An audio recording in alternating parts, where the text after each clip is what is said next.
पाकिस्तान में एक बड़ा हमला हो गया है खैबर पख्तूनख्वा में। जानेंगे क्या हुआ है यहाँ पर। तो वहीं दूसरी तरफ सार्क को लेकर बांग्लादेश के प्लान पर पानी फेर दिया भारत। साथ ही साथ भारत ने बांग्लादेश को चेतावनी भी दे डाली है। जियोपॉलिटिक्स में बहुत कुछ चल रहा है, हमेशा की तरह जानने को मिलेगा बहुत कुछ। आइए जानते हैं इन खबरों को विस्तार से। पाकिस्तान के खैबर पख्तूनख्वा के अपर जिले में एक बड़ा हमला हुआ है। मकीन क्षेत्र में महीनों में हुआ ये सबसे बड़ा हमला है। इसमें पाकिस्तान के 16 सैनिकों की मौत हो गई है और 8 घायल हो गए हैं। द खोरासन डायरी के रिपोर्ट के मुताबिक एक पुलिस अधिकारी ने कहा कि लीटा सर क्षेत्र में एक सुरक्षा चौकी पर देर रात हमला हुआ। पाकिस्तान में अफगानिस्तान से लगती सीमा पर लगातार आतंकी हमले देखे जा रहे हैं। यहाँ तहरीके तालिबान पाकिस्तान के आतंकी आए दिन हमला करते रहते हैं। इससे पहले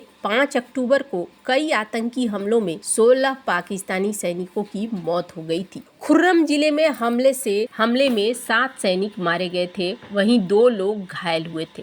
विश्व स्तर पर नामित आतंकवादी संगठन तहरीके तालिबान पाकिस्तान ने कथित तौर पर हिंसा की जिम्मेदारी ली। माना जा रहा है कि शनिवार को हुए हमले में टीटीपी आतंकियों का हाथ है। टीटीपी का हमला पाकिस्तान और अफगानिस्तान के बीच तनाव का कारण है। आधिकारिक आंकड़ों की बात करें तो खैबर पख्तूनख्वा में टीटीपी के कारण तेज गति से हमले बढ़े हैं और बलूचिस्तान में अलगाववादी जातीय बलूच विद्रोहियों के कारण अकेले इसी साल सैकड़ों सुरक्षा कर्मियों की जान चली गई है। पाकिस्तान का आरोप है कि टीटीपी आतंकियों को अफगानिस्तान की तालिबान सरकार की ओर से समर्थन मिलता है। हालांकि तालिबान कहता है कि वो अपनी जमीन का इस्तेमाल आतंकी गतिविधियों के लिए नहीं होने दे रहा है। पाकिस्तान के अशांत उत्तर पश्चिमी खैबर पख्तूनख्वा प्रांत में मंगलवार को आतंकवादियों ने एक पुलिस जांच चौकी पर ग्रेनेड फेंके, जिससे कम से कम 2 पुलिसकर्मी मारे गए और 3 घायल हो गए। पुलिस ने ये जानकारी दी है। अधिकारियों ने बताया कि ये आतंकी हमला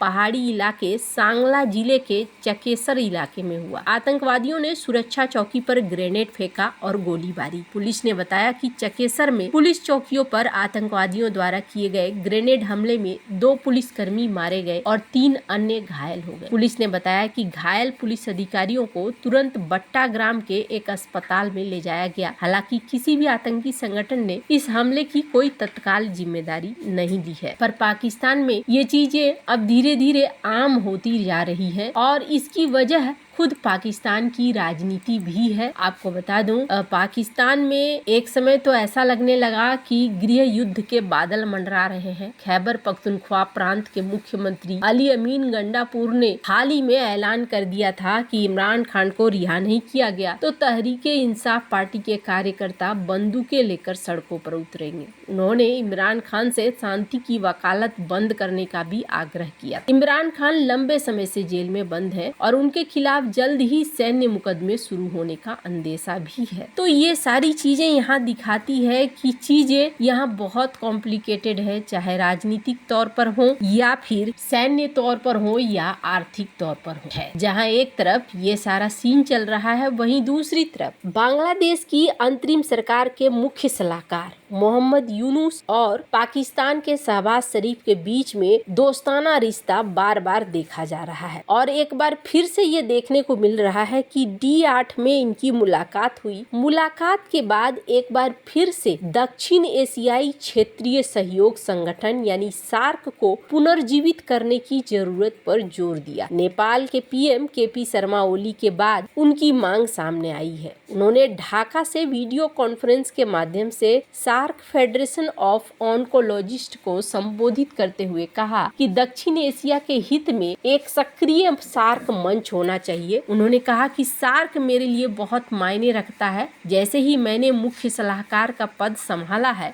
मैंने इसे एक्टिव करने का आह्वान किया है। संयुक्त राष्ट्र महासभा के दौरान पाकिस्तान के प्रधानमंत्री के साथ मीटिंग में उन्होंने सार्क को फिर से जिंदा करने की अपनी बात को भी दोहराई। उन्होंने इस बात पर जोर दिया कि दक्षिण एशिया के नेताओं को क्षेत्रीय लाभ के लिए सार्क को एक्टिव बनाना चाहिए। चाहिए। भले ही भारत और पाकिस्तान के बीच लंबे समय से चली आ रही शत्रुता जैसी चुनौतियां हैं, उन्होंने कहा कि इन दोनों देशों के बीच समस्याओं का असर दक्षिण एशिया के अन्य देशों पर नहीं पड़ना चाहिए और क्षेत्र में एकता और सहयोग बना रहना चाहिए। दक्षिण एशिया में सार्क का महत्व यूरोपीय संघ, आसियान और इस्लामिक सहयोग संगठन जैसे वैश्विक संगठनों की सफलता के कारण है। हालांकि पाकिस्तान के साथ तनाव के कारण भारत ने धीरे धीरे इसमें दिलचस्पी कम कर दी। 2016 में पाकिस्तान में हुए शिखर सम्मेलन में भारत ने हिस्सा नहीं लिया। भारत जैसे बड़े देश की ओर से दूरी बनाने के बाद नेपाल, श्रीलंका, भूटान, अफगानिस्तान, मालदीव और शेख हसीना के नेतृत्व वाले बांग्लादेश ने भी सार्क में अपनी दिलचस्पी कम कर दी थी। लेकिन अब मोहम्मद यूनुस इस कोशिश में है कि सार्क को पुनर्जीवित किया जाए। हालांकि इसके लिए उन्होंने पाकिस्तान से उम्मीद जगाई है। सवाल उठता है कि क्या भारत को छोड़कर सार्क के बाकी सदस्य पाकिस्तान से जुड़ेंगे। पाकिस्तान चाहता है कि सार्क को फिर से जिंदा किया जाए। साल 2016 में जब भारत ने सार्क में हिस्सा नहीं लिया, तब बांग्लादेश, अफगानिस्तान, भूटान ने भी शिखर सम्मेलन से अपनी भागीदारी वापस ले ली थी। अब स्क्रीन पर इसका रिप्लाई भी देख लीजिए।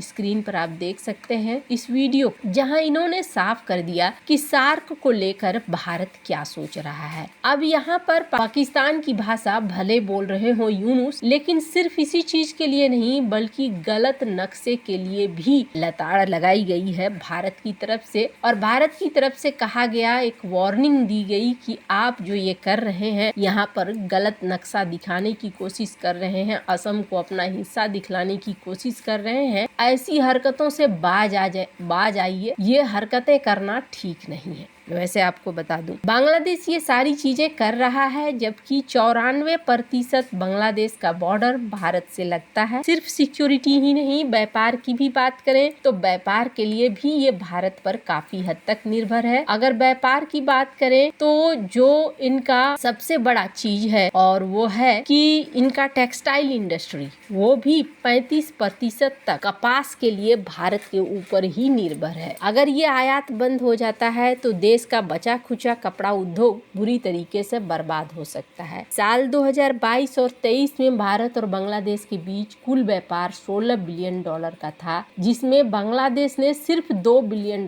बेचा था। बाकी के बाकी $14 बिलियन इन्होंने भारत से खरीदा ही। कपास, खाद्यान्न, चीनी, इलेक्ट्रॉनिक्स, स्टील ये बड़ी मात्रा में भारत से खरीदते हैं। और अगर ऐसा रहा तो धीरे धीरे बांग्लादेश को बड़ी क्षति हो सकती है। शेख हसीना के पतन के बाद से अब तक बांग्लादेश को 2 लाख करोड़ रुपए का नुकसान हो चुका है, जिसके कारण देश जीडीपी प्रतिदर पहले के 6.3 से गिरकर 5% से कम हो गई है। इसके अलावा प्रति व्यक्ति आय में तेजी से गिरावट देखी जा रही है और महंगाई भी धीरे धीरे बढ़ रहा है। बांग्लादेश के कपड़ा उद्योग को भी भारी नुकसान का सामना करना पड़ रहा है। कई कंपनियां कानून और व्यवस्था की बिगड़ती स्थिति और देश में अल्पसंख्यकों पर बढ़ते हिंसा को देखकर बंद करने के कगार पर भी है। बांग्लादेश का कपड़ा उद्योग चीन के बाद दुनिया का दूसरा सबसे बड़ा उद्योग है, जिसमें कई शीर्ष वैश्विक ब्रांड देश भी अपने परिधान बनाते हैं। लेकिन अब देखने को मिल रहा है कि यहाँ चीजें बदलती जा रही है। खैर, अब आने वाले दिनों में घटनाक्रम कैसे बदलते हैं वो देखने वाली बात होगी। वैसे आपको क्या लगता है इन सब मामले में, आप क्या राय है कमेंट कर जरूर बताएं। जल्द मिलते हैं अगले वीडियो में नई खबर के साथ।